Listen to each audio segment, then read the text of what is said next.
Hey journeyers, it's me, Danny.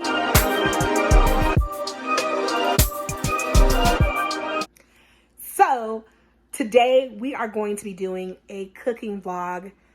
I have been seeing this recipe on Instagram everywhere. Now originally the baked feta pasta was seen on TikTok and it's TikTok famous now. But it's crossed over now to Instagram and on YouTube. So I know you've probably seen it at least once or twice because it's everywhere on social media. And I've been talking to my friend the whole day today about this pasta. And I was like, you know what?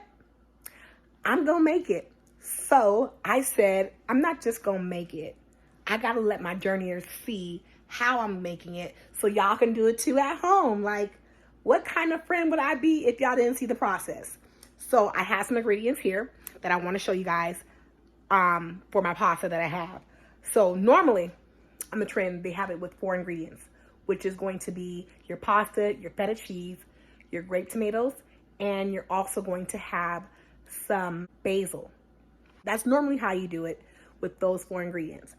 But it wouldn't be me if I didn't just twist it up a little bit. I never do recipes to the T. I always spice it up to how I like to eat and how I want to do it. And I just couldn't leave it there. So I have to include in my recipe garlic. And I'm also going to include shallot. And I'm also going to have shrimp and salmon with it.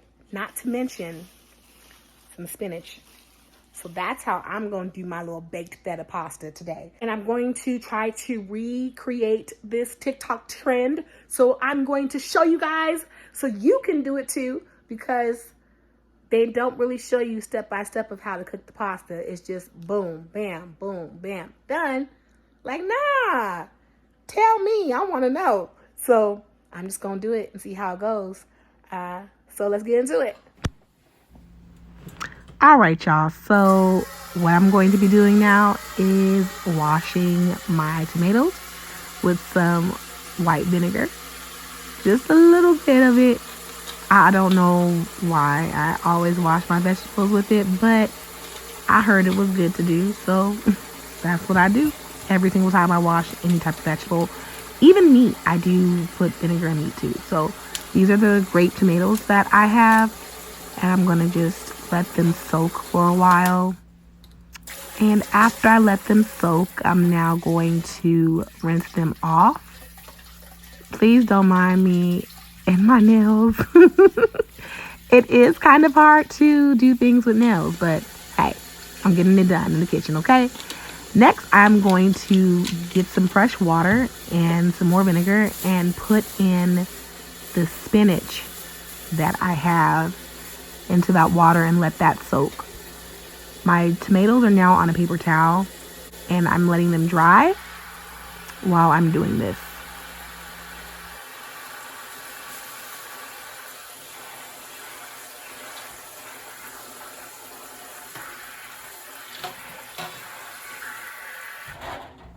So now I have the grape tomatoes and I have them dried off, and I'm going to be adding them to the pan.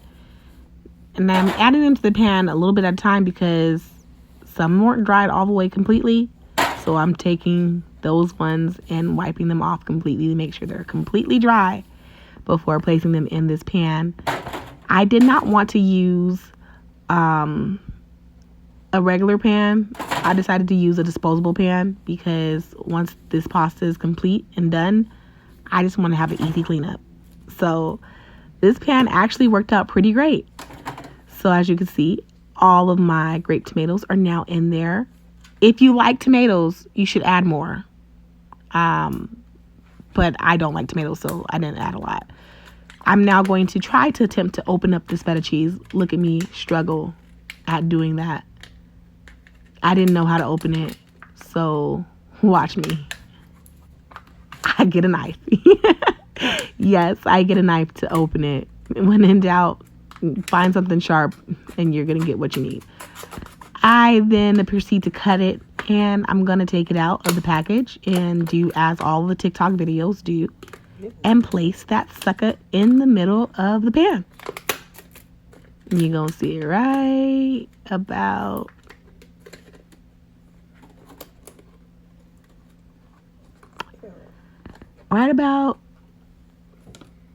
come on, girl.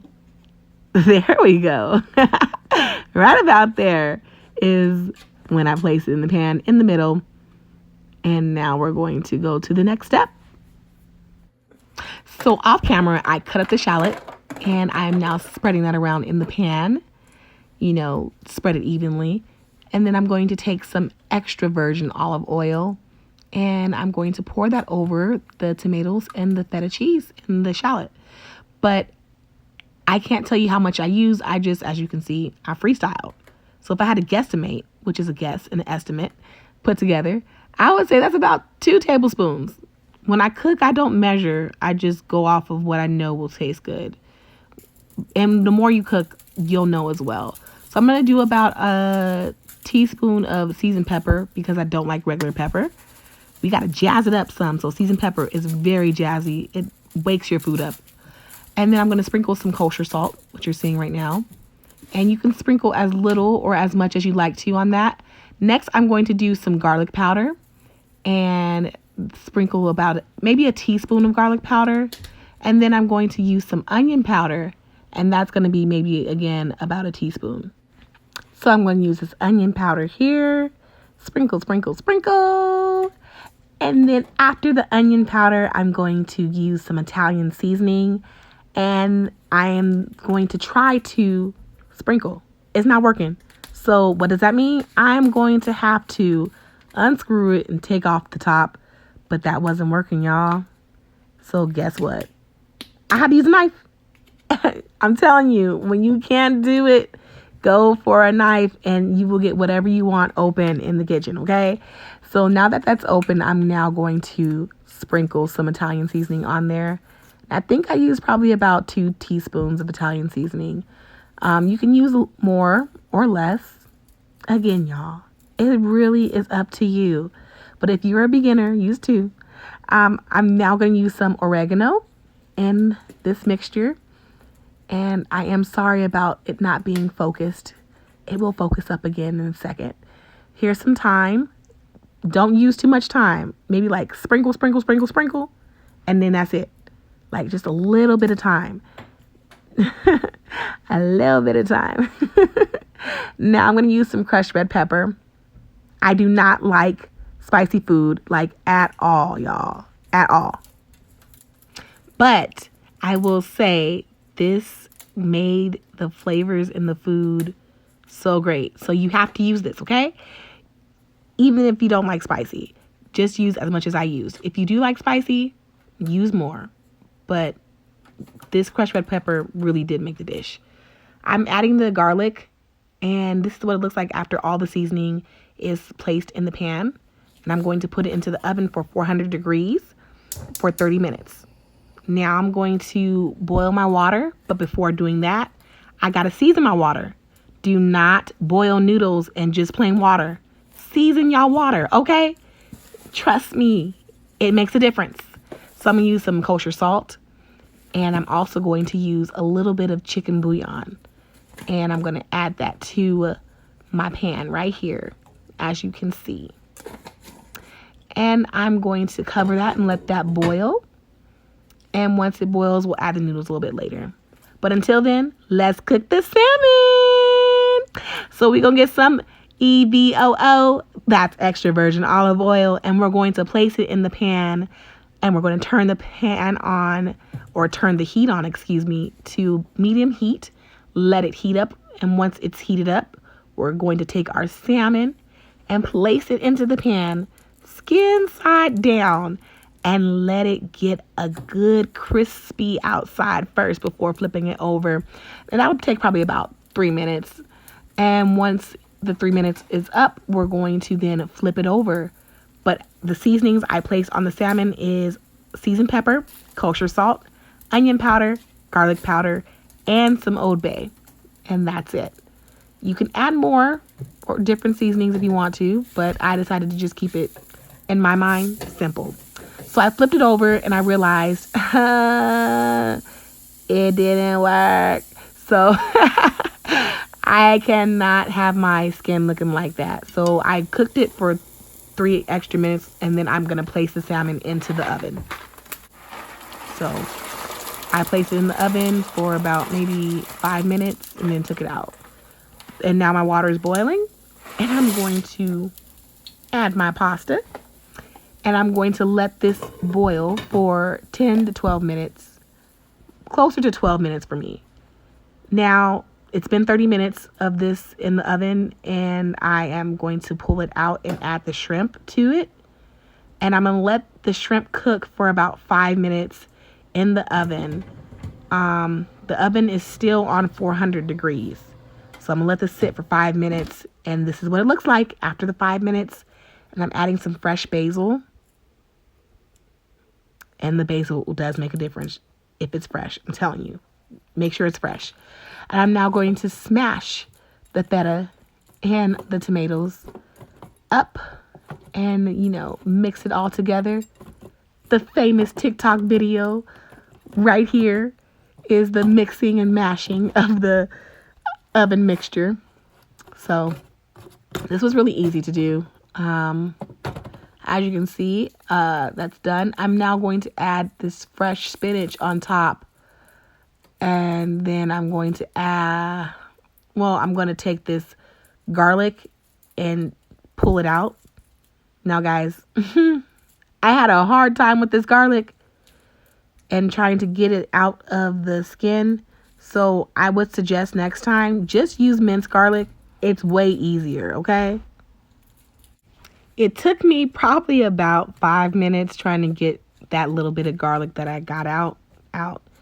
After 5 minutes, I was like, I'm done. I don't want to do no more. And I left it alone. So minced garlic would probably be way better.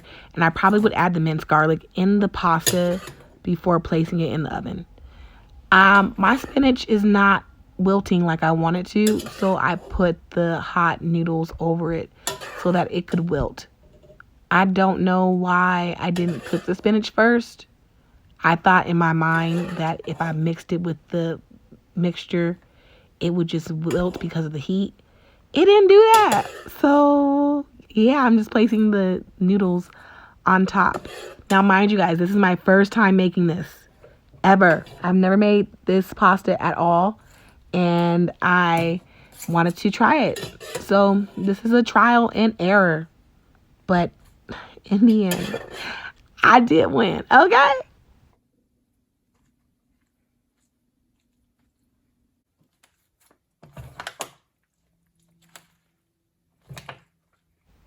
So I am mixing the mixture up. I let the noodles sit on the spinach for about 2 minutes. And as you can see, it did absolutely nothing to the spinach. So I just said, forget it.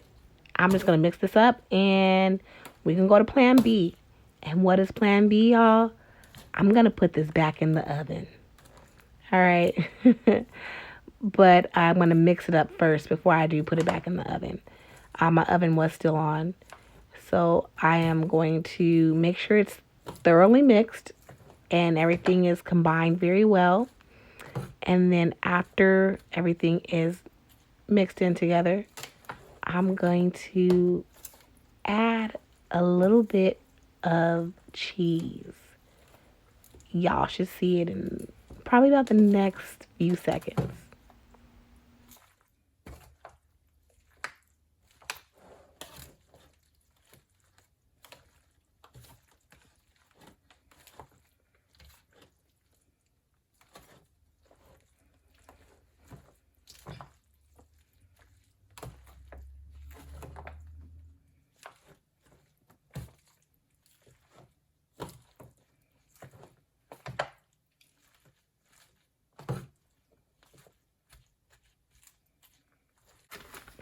And here is the cheese. It's an Italian style blend, which is just a mixture of white cheeses, provolone, mozzarella.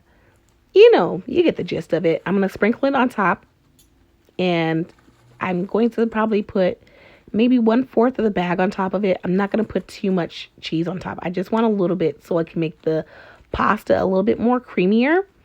And so that way I can have, just a little bit more flavor to my pasta. You don't have to do this. This is optional. But I placed it back in the oven for about 2 minutes, and it really helped with making the spinach wilt. And you're going to hear it. Listen to this. Y'all hear it? It's going to make the pasta creamier and give it a lot more flavor by adding that cheese. You don't have to do it. It's just optional. I just wanted to do it. And y'all, it did taste super bomb. So I am so proud of how it came out. And yeah, I did it. This is my first time making it. I've seen too many videos for me not to make it. And I said, I'm going to make it. And I'm going to do it tonight. So this is it. I hope that you guys enjoyed watching me cook this. Let me know how it came out if you do this, okay? I'm about to do a review for y'all, like right now.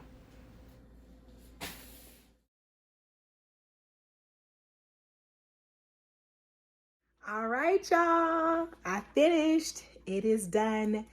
It's very easy to make. I will say I did do a lot more than needed. If you only do the 4 steps or the 4 ingredients, then you don't need to do too much, and it's really literally will take 30 minutes. But because me being me, mine's took about 45 because I needed to cook the salmon on the stove and then bake it.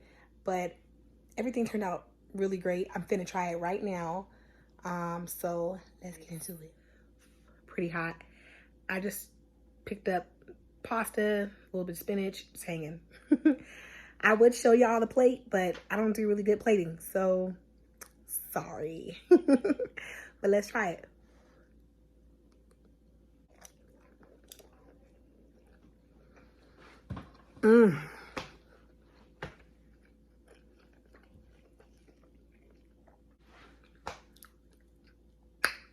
Yes, Lord.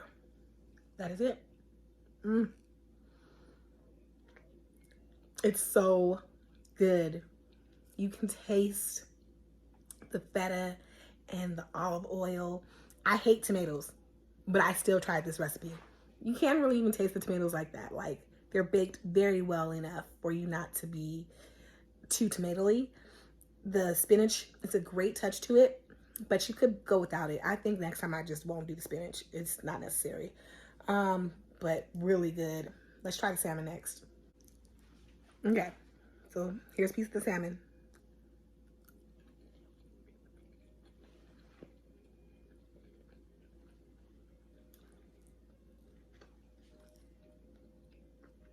I did that. Okay, that was fire. Oh my gosh, amazing. I do need to say this though. It tastes really good, but what would set it off would be if you put a little bit of lemon juice on it. I think that would have set it off, and it would have matched and paired perfectly with the pasta, which is a little bit of lemon juice. I'm about to put some on right now. But yeah, this was everything. It's fire. Y'all, if you like this video, don't forget to like, comment, and subscribe. Let others know that you're watching Journeys with Danny. Until next time, ciao.